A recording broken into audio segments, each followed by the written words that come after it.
shilingi 1000, pengine anakosa kupata huduma ya nazi na nazi zipo. Soko kama umelifungua mapema, unatakiwa uwahudumie wote. Kata nazi kipande, uza kipande, kwa sababu unajua kwamba atakuja na mwingine atahitaji. Tayari atakuja na mwingine atahitaji. Kwa muda huu siwezi kukata tena nazi kwa sababu wateja washapungua. Kwa hiyo unatakiwa upange upangaji mzuri wa bei. Unaiweka biashara au unatunza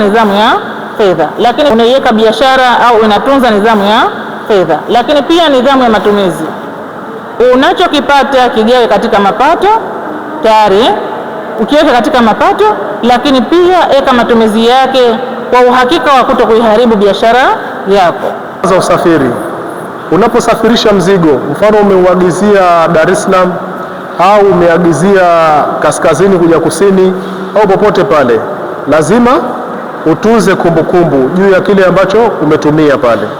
Lakini pia gharama za vibarua, watu ambao kosti uliotumia katika kuwalipa wale waliobeba mzigo, waliosafirisha na vingine vyote, vibarua vilivyotumika, inabidi utunze kumbukumbu. Kuta mitaji, fursa.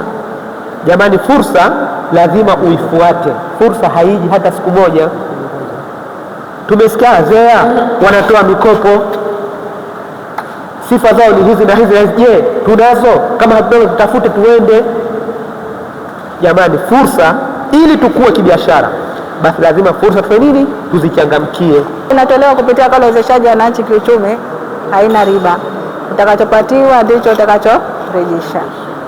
Na mkopo huu unapatikana kupitia CRDB Bank na unatakiwa kurejesha. Lakini pia ifahamike kwamba mkopo wetu ni kwa ajili ya kuendeleza biashara, sio kwa ajili ya kuanzisha biashara.